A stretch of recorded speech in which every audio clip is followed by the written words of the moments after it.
The bitter Arctic wind whipped across the Greenland research station, rattling windows and sending snow dancing in swirls. Dr. Jin-Ho Park stood at his observation post, the cold seeping through his thermal gear despite the heavy insulation. Through his binoculars, he scanned the vast white expanse that surrounded their isolated facility. The flash came without warning, a streak of light that cut through the clouds like lightning. Jin-Ho tracked its descent, his breath catching as the object crashed into the ice sheet 5 kilometers from the station. The impact sent tremors through the ground, strong enough that the other researchers came running out to investigate. What was that? Dr. Yeonji Kim asked, pulling her hood tighter against the wind. Something came down, Jin-Ho replied, already reaching for his emergency gear. We need to check it out before this storm hits. Within 20 minutes, they had assembled a small team. Jin-Ho drove their tracked vehicle through the deepening snow, following the coordinates he'd marked. Dr. Kim, their medical officer, sat beside him while 2 security staff rode in the back. The crash site came into view as they crested a ridge. The vessel was like nothing they'd ever seen. About the size of a small plane, its silver-white hull seemed to shimmer with an inner light. No visible seams or rivets marked its smooth surface. Steam rose where hot metal met Arctic ice, creating an otherworldly mist. This is impossible, Jin-Ho muttered, circling the crash site. It's not from any known space program. Security did a preliminary scan for radiation or harmful substances. Finding nothing dangerous, they approached the craft. Jin-Ho ran his gloved hand along the hull, marveling at how the metal felt warm despite the freezing temperature. A seam appeared beneath his touch, widening into an opening. The team stepped back, weapons raised. But what emerged wasn't a threat. It was a plea for help. She fell from the opening, her silvery skin gleaming like moonlight on snow. Despite her alien appearance, her humanoid form was unmistakable. Deep violet eyes met Jin-Ho's before rolling back as she collapsed. Dark liquid, blood, he realized, stained the front of her strange clothing. Dr. Kim rushed forward, medical training overriding any hesitation about the patient's origins. She's losing blood fast. Help me get her to the vehicle. Protocol says we should quarantine any extraterrestrial life forms, one of the security officers objected. She'll die if we wait. Kim snapped back, already applying pressure to the worst wound. Human or not, I took an oath to preserve life. Jin-Ho helped Kim move the alien woman into their vehicle. Her skin felt fever-hot to the touch, and her breathing came in ragged gasps. As they worked to stabilize her, the storm clouds that had been gathering finally broke. Snow began falling in thick curtains, quickly obscuring the crashed ship from view. The drive back to the station was tense. Kim worked continuously to keep their patient alive, while Jin-Ho radioed ahead to prepare their medical bay. The alien drifted in and out of consciousness, making sounds they couldn't understand. Her physiology is remarkably similar to ours, Kim noted, checking vital signs. But there are differences. Her heart rate is faster, and her blood, it has properties I've never seen before. They reached the station just as the storm hit full force. The medical team was waiting, and they rushed the alien to their small but well-equipped facility. Jin-Ho watched through the observation window as Kim and her staff worked to save their unexpected visitor. Hours passed. The storm raged outside while the station buzzed with activity. Jin-Ho knew he should be contacting authorities, following first contact protocols. But something made him wait. The look in those violet eyes, fear mixed with desperate hope, haunted him. Finally, Kim emerged from the medical bay, exhausted but smiling. She's stable. Whatever she is, she's incredibly resilient. The wounds are already showing signs of accelerated healing. Jin-Ho nodded, relief washing over him. Has she said anything? Not in any language we understand. But she's trying to communicate. There's definitely intelligence there. They both knew this discovery would change everything. Somewhere above the storm, they had to assume others were looking for her. Whether they were friends or enemies remained to be seen. For now, they had saved her life. As Jin-Ho watched their patient rest, he couldn't help but wonder what chain of events they had set in motion. The alien woman's presence posed 1,000 questions, but one thing was certain. Their lonely research station had just become the center of humanity's first contact with an extraterrestrial civilization. The storm continued to howl outside, as if nature itself was trying to keep their secret just a little longer. Dr. Sun-Mi Lee sat in the observation room, watching as their alien guest finally regained full consciousness. 3 days had passed since the crash, and the station buzzed with anticipation. The woman's injuries had healed at an astonishing rate, but until now, communication had been limited to gestures and expressions. The alien touched her throat, and a small device beneath her silvery skin glowed faintly. When she spoke, her words came out in perfect English, though her lips moved differently from the sounds they heard. "I am Era," she said, her violet eyes scanning the room. "Thank you for saving my life." Sun-Mi leaned forward, her linguistics background making her acutely aware of the miracle they were witnessing. "How are you speaking our language?" "Neural translator," Era explained, touching the glowing spot. "It analyzes brain patterns and converts them into appropriate linguistic outputs. I've been learning while unconscious." The room fell silent as the implications sank in. Dr. Jin-Ho Park, who hadn't left the station since the crash, stepped closer. "Where did you come from?" Era's expression darkened. "I come from what you would call the Stellar Imperium, a civilization spanning thousands of solar systems. I am a quantum physicist specializing in faster-than-light travel technology." "Was?" Sun-Mi caught the hesitation in Era's voice. "I fled." Era's hands clenched the blanket covering her. "The Imperium wanted to weaponize my research, turn it into a means of destroying entire star systems. I couldn't let that happen." Security Officer Min-Ho stepped forward, his posture tense. "Are they following you?" "Yes." Era's answer was simple but heavy with meaning. "They have ships in nearby systems. It's only a matter of time before they trace my trajectory here." The humans exchanged worried glances. Sun-Mi noticed how Era watched their reactions carefully, almost as if she was evaluating them. "I have an offer," Era continued. "The technology I stole, it's not just theories. I have working prototypes, designs that could give Earth faster-than-light capabilities within months instead of centuries." "And what do you want in return?" Jin-Ho asked. "Asylum.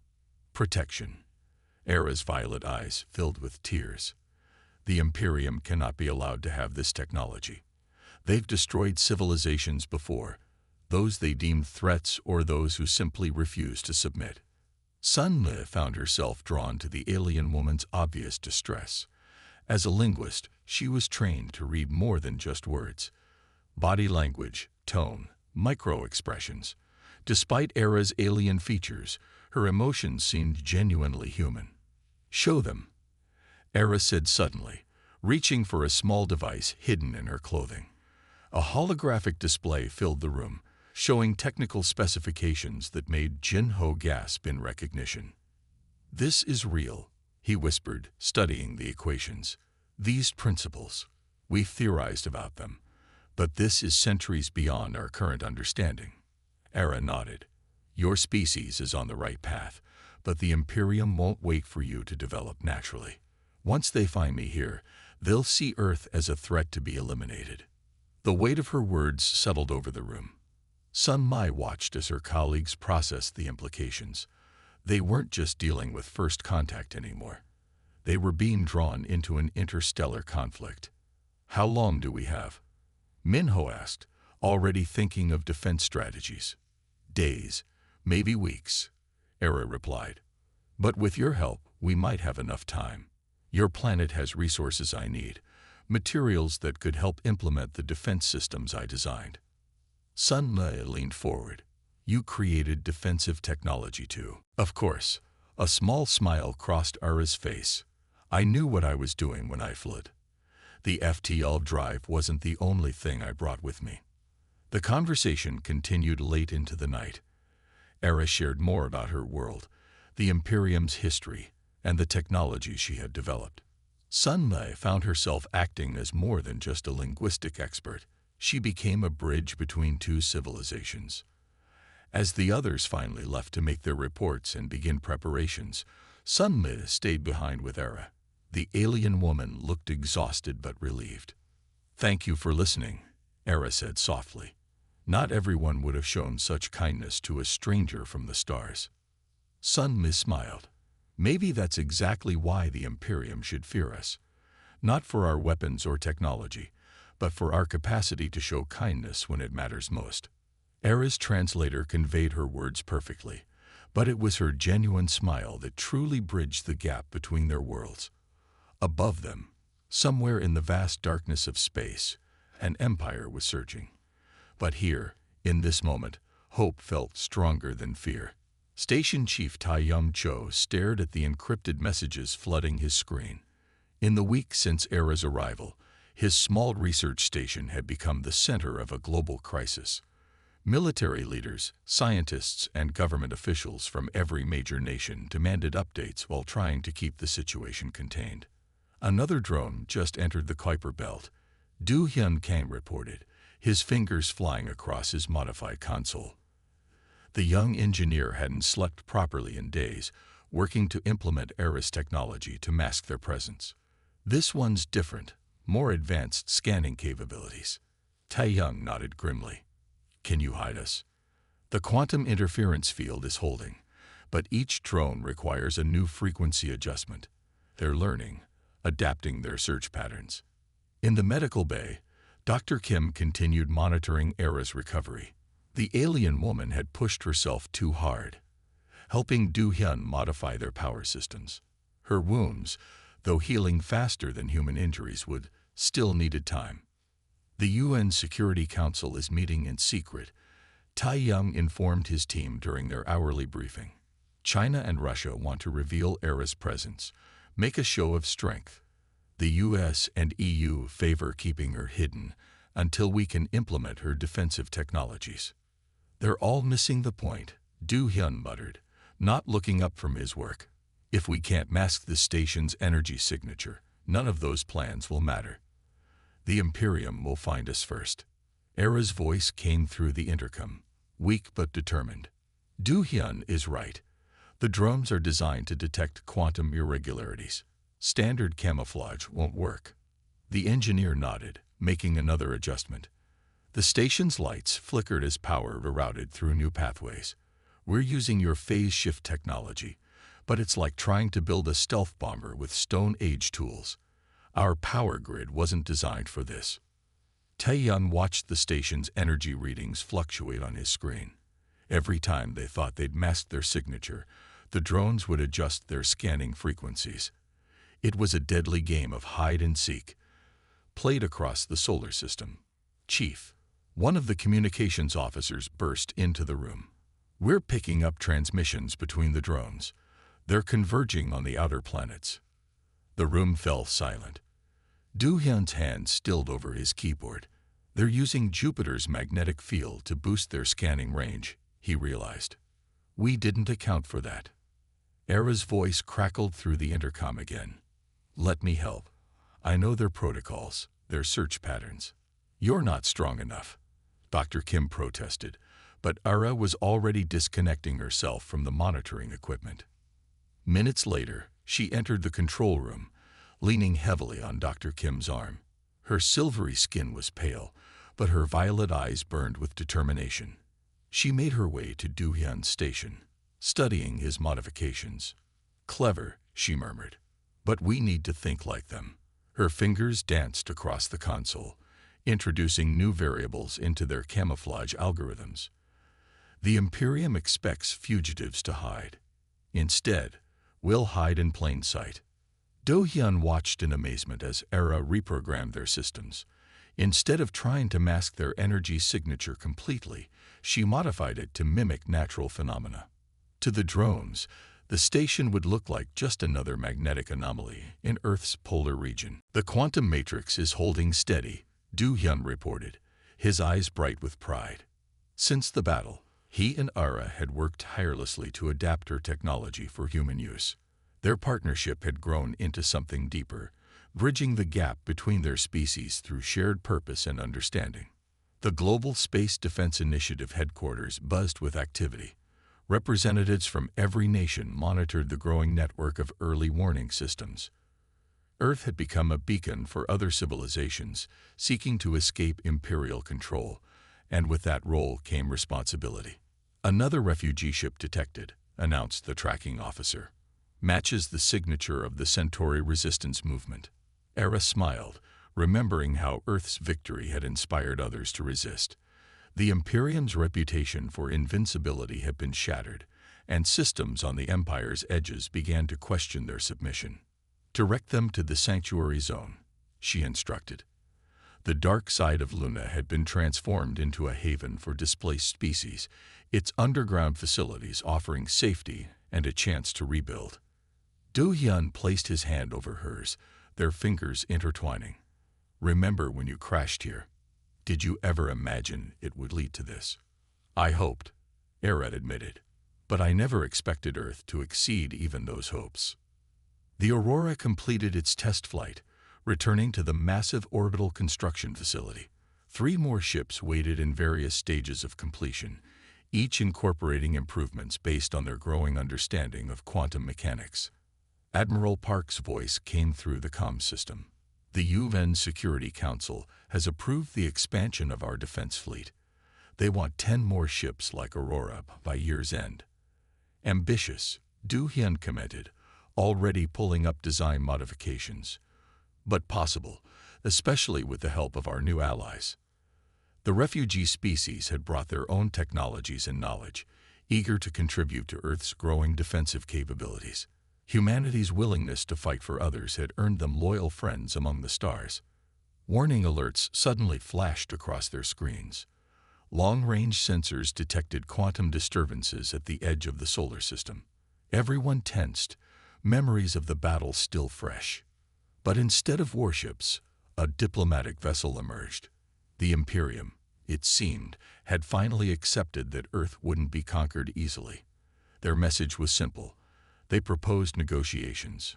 "They're learning," Era observed, watching the vessel's approach.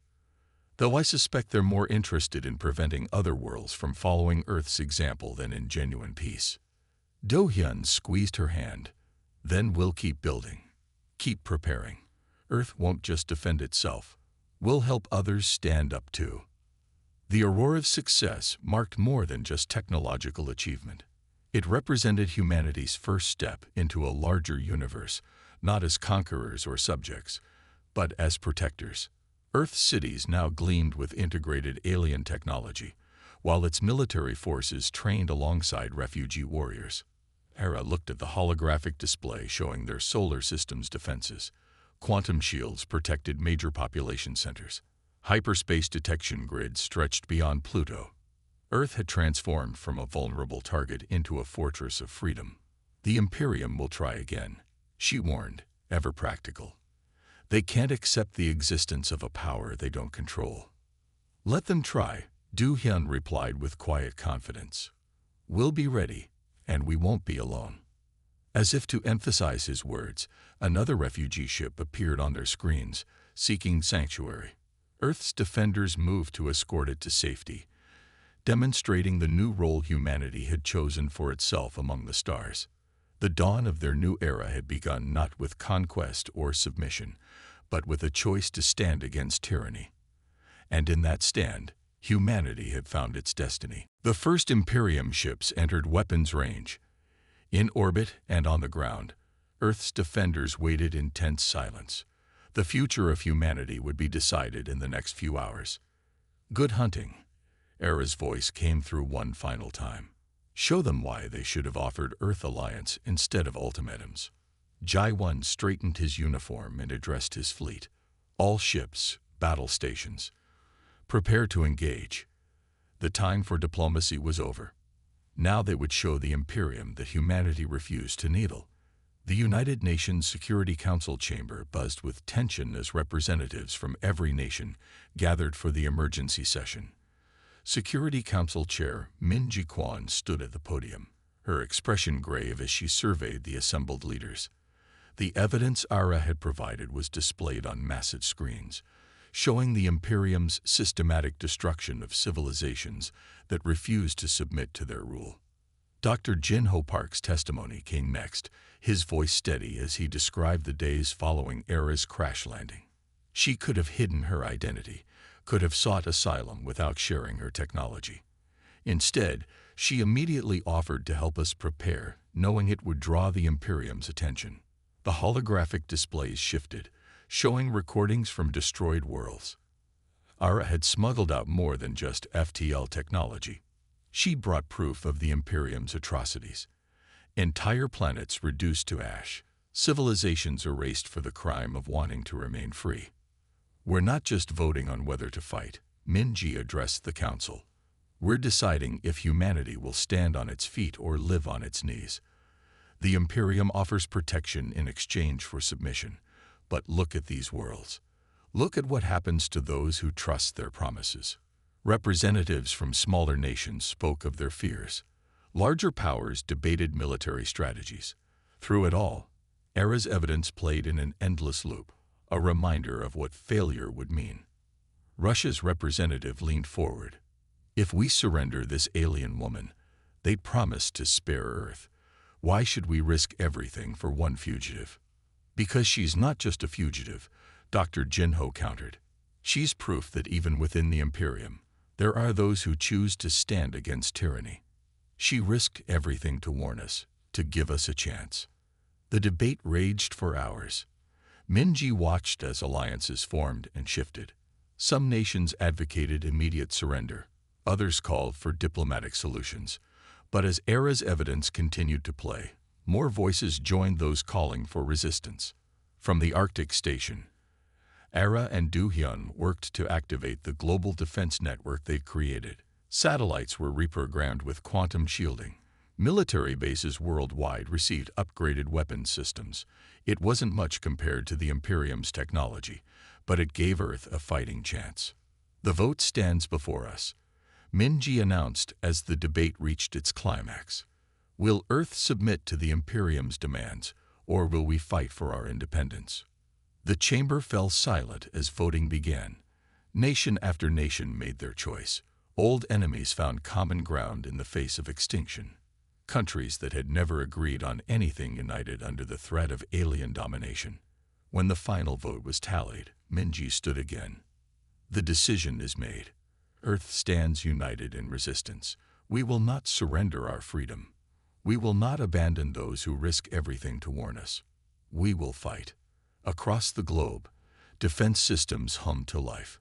Ara's modifications transformed Earth's military capabilities, preparing them for a war unlike any in human history. In orbit, the combined fleet took up defensive positions, their new quantum shields glowing with borrowed power. They'll come soon. Ara's voice echoed through the chamber's communication system. But you've given humanity a chance. The Imperium expects submission or destruction. They don't know how to handle defiance backed by their own technology. Min-ji looked at the assembled leaders, seeing determination replace fear. Then let's show them something new. Let's show them that humanity doesn't bow to threats, no matter how powerful the enemy. The emergency session ended as alerts came in. The Imperium fleet was approaching. Earth had made its choice. Now they would face the consequences together, standing united against the darkness between the stars. The Imperium fleet tore through space-time fabric, emerging in Earth's solar system like a storm of metal and energy. Commander Da-hyun stood on his flagship's bridge, expecting another routine subjugation. His fleet had crushed dozens of civilizations, none lasting more than hours against Imperial might. Primitive defenses detected, his tactical officer reported. Their vessels appeared to have been modified. Da-hyun frowned at the hesitation in the officer's voice. Modified how? Before he could get an answer, Earth's defense fleet launched their first strike. Admiral Park had studied Ara's tactical data. learning from the Imperium's past victories. Instead of meeting them head-on, Earth's ships attacked in small, coordinated groups, striking from multiple vectors. Impossible. Dahyun watched as his frontline ships reported shield failures. Human missiles, enhanced with quantum warheads, phased through Imperial defenses designed to stop energy weapons. The crude projectiles carried devastating power precisely because of their simplicity. Admiral Park's voice crackled across all frequencies, deliberately breaking through Imperial communications. "Welcome to Earth, Commander. We thought you might appreciate some human hospitality." Earth's smaller ships darted between Imperial cruisers, their quantum shields flickering in patterns that confused targeting systems. Submarines, modified with Era's technology, emerged from hyperspace points close to enemy vessels, a tactic the Imperium had never encountered. "They're using our own technology," Dahyun realized with growing horror. The thief didn't just steal research data. She taught them how to fight us. Human ingenuity merged with alien technology in ways the Imperium never imagined. Fighter pilots, trained in atmospheric combat, executed maneuvers that Imperial ships couldn't match in space. Their reflexes, honed by centuries of warfare against equals, proved devastating against an enemy used to overwhelming force. Multiple ships lost. The tactical officer reported, his voice shaking. They're learning our patterns, adapting faster than our combat computers can compensate." Dahyun watched as another wave of Earth vessels emerged from Jupiter's magnetic field, using the planet's natural phenomena to mask their approach. Admiral Park had studied Earth's predators, applying pack hunting techniques to space combat. Small ships herded Imperial cruisers into killing zones where larger vessels waited with upgraded weapons. "Launch the drone swarms," Dahyun ordered, falling back on standard Imperial doctrine. Overwhelmed their defenses with numbers. But Earth was ready. Satellite networks, reprogrammed by Era and Dahyun, created quantum disruption fields. Imperial drones, robbed of their coordination, fell prey to old-fashioned point defense systems. Humanity's experience with electronic warfare proved devastatingly effective against overconfident Imperial technology. "Sir, we're losing the outer defensive sphere," an officer reported. "Their attacks, they're not following any known combat doctrine. Each unit seems to be improvising, but somehow maintaining coordination." Admiral Park's voice came through again. "Did you really think we'd fight the way you expected? Humanity has spent its entire history learning to overcome superior forces. You should have studied our history before threatening our world." Dahyun watched in disbelief as his fleet's formation crumbled. Earth ships struck from blind spots, used to braze as cover, and transformed their apparent weaknesses into advantages. Their hybrid technology created warfare scenarios the Imperium had never trained for. "Full retreat," he finally ordered, swallowing his pride. "We cannot defeat an enemy we don't understand." As the Imperial fleet withdrew, Admiral Park allowed them to leave. Earth's forces had proven their point. Humanity would not be an easy conquest, and the cost of victory might be higher than the Imperium was willing to pay. "Remember this day," Park transmitted to the retreating ships. "Tell your leaders that Earth stands ready to talk as equals, but we will never kneel to threats." The battle for Earth was over, but its implications would echo across the galaxy. A primitive world had stood against the Imperium and won, using the very technology meant to enslave them as a tool for liberation. The Aurora sliced through space, its quantum drives humming as Earth's first true starship completed its maiden voyage. 6 months had passed since the Imperium's retreat, and humanity had not wasted the time. In the command center, Ara and Dahyun watched their creation perform beyond expectations. "They'll still detect something," she explained, "but it won't read as artificial. Not if we match the frequency of Earth's magnetic field exactly." Taeyong received another urgent message. The drones had passed Saturn, their search pattern tightening. Earth's governments were mobilizing forces under the guise of military exercises, preparing for the worst. Hours passed in tense silence. Du Hyun and Ara worked continuously, adjusting their camouflage as each new drone entered the inner solar system. Dr. Kim hovered nearby, concerned by Ara's deteriorating condition, but knowing too much depended on her expertise. Finally, Du Hyun sat back, exhaling slowly. They're turning away. The closest drone just changed course toward Venus. The relief in the room was palpable, but Taeyong knew this was just the beginning. How long will this camouflage hold? Long enough, Era said, her voice faint. Long enough to prepare your defenses. The Imperium is thorough. They'll search the entire system before sending in their main fleet. We have time. As Dr. Kim helped Ara back to the medical bay, Taeyong looked at the screens showing the retreating drones. They had won this round, but the real battle hadn't even begun. Earth's greatest test was coming, and their small Arctic station was the front line. Admiral Ji-1 Park stood on the bridge of Earth's first quantum-shielded aircraft carrier, watching as technicians integrated Era's defensive systems into the vessel's infrastructure. The scene repeated across military bases worldwide. Human weapons merged with alien technology in a desperate race against time. The quantum shield matrix is holding stable, Du Hyun reported through the comm system. Back at the Arctic station, he and Ara worked tirelessly to upgrade Earth's defenses. Each ship's energy signature now matches the frequencies Ara provided. The Imperium's weapons should have trouble locking onto them. Ji-1 nodded, studying the holographic display showing Earth's combined fleet positions. Nations had set aside their differences in the face of extinction. Chinese destroyers patrolled alongside American carriers. Russian submarines shared depths with British vessels. Unity born of necessity. Admiral, his communications officer called out. We're detecting multiple ships dropping out of FTL at the edge of the solar system. The bridge fell silent as the readings came in. The Imperium fleet was massive. Hundreds of ships, each dwarfing Earth's largest vessels. At their center, a command ship nearly the size of Manhattan. They're broadcasting, the officer announced. It's being translated automatically. Must be using technology similar to Era's. The voice of Ambassador Hangill filled the bridge, smooth and cultured despite its artificial translation.